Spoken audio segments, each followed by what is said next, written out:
وہ ہمارے جو بابا جی خادم رضوی صاحب کہا کرتے تھے نا، امام مالک فرماندے نے امت مر جائے کہ نبی دی گستاخیاں ہو رہی ہیں اور امت کچھ نہیں کر رہی. امام مالک فرماتے تھے پھر امت زندہ کیوں ہے؟ پھر مر جائے ساری، پھر مر جائے ساری. پوری عالم اسلام اس وقت یا تو مر جائے، یا تو مر جائے سارا عالم اسلام، یا پھر حضور کی عزت پر پیرا جائے. بس دو باتوں میں سے ایک بات ہے. بس یا سارا اکٹھا ہو کے مر جائے تو یا پھر فرانس کو جواب دے. تو میں نے کیا کہا تھا؟ رکو ذرا، صبر کرو بابا جی، تیرے بابے مر جائیں پہلے. غوث قطب ابدال جن کی ڈیوٹی ہے کہ وہ نگاہ مار کے یوٹیوب کے اوپر رکھی ہوئی گستاخانہ ویڈیوز کیوں نہیں ڈیلیٹ کروا سکے؟ انہوں نے اپنے نبی کا کلمہ نہیں پڑھا ہوا، وہ غدار ہے اپنے نبی کے. ان کی بزرگی کس دن کام آنی ہے؟ ایسی بزرگی میں لعنت ہو کے بزرگی اور وہ نگاہ مار کے یوٹیوب سے ویڈیوز نہ ڈیلیٹ کروا سکے. اللہ نے نہیں یہ کرنا، اللہ نے آپ کی ڈیوٹی لگائی ہوئی ہے امت کی، اسی لیے تو کہہ رہے ہیں نا کہ امت مر جائے. تو امت تو بیچاری ہے ہی گئی گزری. پہلے بابے مرے جن کے پاس اختیار ہے. سب سے پہلے وہ بابا ڈھونڈے جہاں پہ یوٹیوب کی ہارڈ ڈسک رکھی ہوئی ہے، ادھر جس غوث قطب ابدال کی ڈیوٹی ہے نا اس پہ 295 سیل گئے، اسے چوک میں پھانسی دے. غدار، تو ویڈیوز نہیں ڈیلیٹ کروا سکا؟ تو نے اپنے نبی کا کلمہ نہیں پڑھا ہوا صلی اللہ علیہ وآلہ وسلم؟ عزتیں ویل کی ہیں تم نے اللہ اور اس کے رسول کے نام کے اوپر، چندے بٹورے ہیں تم نے اللہ اور اس کے رسول کے نام کے اوپر، سواریاں سوار کی ہیں تم نے مکے اور مدینے کی آوازیں لگا کر، اور پھینکی ہیں بغداد شریف، اجمیر شریف، دیوبند شریف، بریلی شریف. تو دیکھو اللہ تعالیٰ نے تم سے کتنا بڑا انتقام لیا ہے. 1200 سال میں جو عزت تم نے کمائی تھی نا، اللہ تعالیٰ نے 12 سال کے اندر یوں ختم کر دیا. میرے نبی سا ہے ہی کوئی نہیں، تیرے بابے تھے شاہ ہی کوئی نہیں. تو یوٹیوب سے ویڈیوز ڈیلیٹ کروائیں، ہم مان لیں گے. چلو فون کر کے دس دو. کہانیاں مشہور کی ہوئی. دعویٰ نمبر 3، یہ پاکستان میں تو بہت مشہور ہے. ہر وہ مزار جو کسی دریا کے کنارے پہ ہے اور وہاں سے کوئی پل گزر رہا ہے، کہتے جی اے پینٹ دی جنگی چنا باوے انہوں نے پل بچا لیا سی. ہاں جی، یہ ہمارے جہلم شہر میں بھی مشہور ہے. جی سبز چوگا پایا سی بابا جی، اتو بم آندے سن کیچ کر لیندے سن. یہ جہلم شہر کے اندر میں آپ کو بتا رہا ہوں. آپ سمجھ رہے ہیں صرف راوی کا پل بچا ہوا ہے؟ راوی کا پل تو چھوٹا ہے، جہلم کا پل تو بڑا ہے. جی داتا صاحب نے آ کے کیچ کیتے نے جی انڈیا دے بم. آپ انڈیا چلے جائیں، انہوں نے بھی میوزیم بنائے ہوئے جو ان کی دیویوں نے 1965 میں بم پکڑے ہوئے ہیں پاکستان کے، انہوں نے بھی کیچ کیتے ہوئے ہیں. جاؤ ہندو ہو جاؤ پھر. تمہارے بزرگوں کے ماننے والے تو 3 میچوں کے اندر کھیلتے ہیں اور اگلے 30 میچوں کے اندر 0 بناتے ہیں. وہ دیکھو یوراج سنگھ، بالر کو اس نے دھمکی دے کے 6 چھکے مارے. مان لو اس کو صاحب کرامت اگر یہی کرائٹیریا تو. اور فاسٹ بالر کو چھکے مارے ہیں، اسپنر کو نہیں. پہلی دفعہ ہوا کہ اس نے فاسٹ بالر کو 6 چھکے مارے اور بتا کے مارے. ان کی کرامتیں یہ بنی ہوئی ہیں. تو بم وہ پکڑتے تھے راوی کے پل پہ قبر سے نکل کے. تو میں نے اس پہ عرض کیا تھا کہ جناب جو بندہ اپنے مزار سے نکل کے راوی کے پل کے اوپر جا کے ڈائیو لگا کے کیچ پکڑتا ہے، اس کے ہاتھوں میں جب وہ دہشت گرد بم پکڑا کے گئے داتا دربار کے اوپر، تو بھائی وہاں تو 50 سے زیادہ لوگ شہید ہوئے، وہ تو کیچ نہیں ہوا. جس بابے کی طرف تم نے منسوب کیا تھا عبداللہ شاہ غازی کی طرف، ان بیچاروں کو تو پتہ بھی نہیں ہوگا کہ وہ سمندر روکتے ہیں. اسی مزار کے اوپر بم ٹھوک کے چلے گئے دہشت گرد، نہیں پکڑ سکے.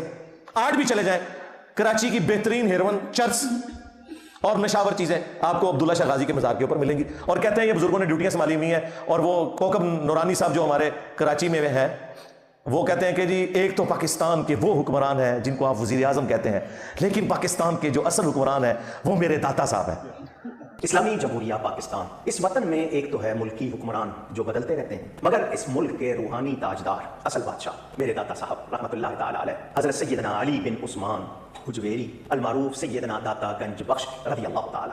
بھائی ٹھیک ہے، پھر پاکستان کی معیشت کا جو بیڑا غرق ہوا ہے وہ تو پھر ہمیں کسی وزیر اعظم سے نہیں پوچھنا چاہیے، انہی سے ہی پوچھنا چاہیے کہ سرکار کیا کیتا ہے ملک نال.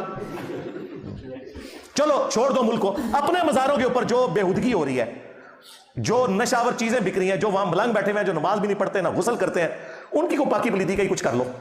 یہ باتیں کرے ہوئے جی کعبے جی لوگوں کی جیب کٹ جاتی ہے. اور جناب کعبے والے نے کب کہا کہ جیب نہیں کٹے گی؟ تمہارا تو دعویٰ ہے بزرگوں کی ڈیوٹی ہے. کعبے والے نے تو کہا تم نے سب کچھ کرنا ہے. کعبے والے نے تو حسین ابن علی کو بھی شہید ہوتے دیکھا ہے، دنیا کو بقدر ایفرٹ چھوڑا ہے. یزید پلید کے دور کے اندر کعبے کی توہین ہوتے ہوئے دیکھا ہے، دنیا کو بقدر ایفرٹ چھوڑا ہوا ہے. یہ تمہارا دعویٰ تھا نا، تو یہ دعویٰ بھی ان کا فیل ہو چکا ہے. دعویٰ نمبر 4، وہ کہتے ہیں جی کئی بزرگوں کے بارے میں، یہ پیر میر علی شاہ صاحب کے بارے میں مشہور کیا ہوا ہے جی. وہ گولڈا اسٹیشن جو ہے نا جی، وہاں پہ گورے اسٹیشن نہیں بناتے تھے. انہوں نے نگاہ ماری، انجن چھالا مارتا سی پٹری ہوتے اگے نہیں سی ٹوٹتا، سٹیم انجن. مجبوراً ان کو وہاں پہ اسٹیشن بنانا پڑا کیونکہ حضرت صاحب نے حج کرنے جانا تھا. حضرت صاحب نے آپ کیوں نہیں ٹرین بنا لی؟ اگر حضرت سٹیفن انجن بنا سکتے ہیں تو ان کے حضرت کیوں نہیں بنا سکتے ہیں؟ ہاں جی، حضرت ڈیزل نے اگر ڈیزل بنایا، ڈیزل بندے کا نا جائے جنہیں ڈیزل انجن بنایا، حضرت ڈیزل اگر ڈیزل بنا سکتے ہیں تو ایک کیوں نہیں بنا سکتے؟ سب فراڈ ہے. ٹرین صرف روک سکتے جے، ٹرین بنا نہیں جا سکتے. دیکھیں کتنے عرصے سے انسانیت تکلیف میں تھی، 6-6 7-7 مہینے پیدل سفر کر کے حج پہ جاتے تھے. ٹرین بنی کس طریقے سے؟ وہ مہینوں کے سفر دنوں کے اوپر آ گئے. آپ دیکھیں جب نئی نئی ٹرین شروع ہوئی ہے تو سلطان عبدالحمید کے اوپر جو انہوں نے ڈرامہ بنایا ٹرکی والوں نے، وہ بتا رہے ہیں نا اس میں کہ جی 6 مہینے کا سفر اب 6 دنوں میں طے ہوا کرے گا ٹرین کی وجہ سے. اس زمانے میں اتنی سپیڈ تھی لیکن پھر بھی 6 مہینے 6 دن پہ آ جائے تو معجزے سے کم ہے. اس وقت ٹرین پھر وہ سٹیم انجن کے ذریعے چلتی تھی. یہ لوگ صرف آپ کو یہ بتاتے رہے کہ ہمارے بزرگ جو ہیں وہ ٹرین روک لیتے تھے. وہ باپا جانی بھی کہتے ہیں جی اعلیٰ حضرت احمد بریلوی صاحب ایک دفعہ اسٹیشن پہ اترے، نماز پڑھ رہے تھے تو پیچھے سے ٹرین کے چلنے کا ٹائم ہو گیا اور وہ ڈرائیور پوری کوشش کر رہا تھا، انجن جو ہے نا وہ چلتا ہی نہیں تھا آگے. کرامت ہوگی. تو اعلیٰ حضرت نے ٹرین کیوں نہیں بنائی؟ ہمارا سوال تو یہ ہے. اور تم لوگ ایک پرنٹنگ پریس نہیں بنا سکے جس پہ بخاری اور مسلم یا قرآن پاک پرنٹ ہو سکے. کہتے ہو بزرگوں کی بڑی خدمات ہیں، تو بزرگ تو وہ ہیں جنہوں نے یہ پرنٹنگ پریس بنایا ہے. تم لوگ ایک گھڑی نہیں بنا سکے نماز کی ٹائمنگ دیکھنے والی. کوئی سافٹ ویئر بتا دو. دعوے سنیں ان کے بھائی سائنس کی برکات تو میں نظر آ رہی ہے نا، تم لوگوں نے کیا کیا ہے؟ تو یہ سب کچھ جھوٹ کے اوپر مبنی تھا ان کا. دعویٰ نمبر 5، یہ تو اکثر بزرگوں کے بارے میں کہتے ہیں جی، نہ صرف بزرگوں کے بارے میں بلکہ ان کے پاس کوئی بیعت ہونے گیا تو کہتے ہیں پہلی دفعہ ہی نہ جب انہوں نے بیعت کیا تو اس نے نیچے دیکھا 7 زمینیں اس کو نظر آ رہی ہیں، اوپر دیکھا تو لوح محفوظ پڑھ لیا فلانے بزرگ نے، اور یہ ہر فلانے کے بارے میں انہوں نے مشہور کیا ہوا ہے. ہم یہ پوچھتے ہیں کہ تمہارے بزرگ صدیوں سے مکے مدینے جا رہے تھے حج کرنے کے لیے، راستے میں قافلے لٹتے تھے، عرب لوگ اتنے غریب تھے، کسی بزرگ کو تیل کیوں نہیں نظر آیا وہاں پہ؟ تیل تو ارامکو کمپنی نے 1944 میں نکالا ہے وہاں سے. 100 سال نہیں ہوئے ابھی عرب سے تیل نکلے ہوئے.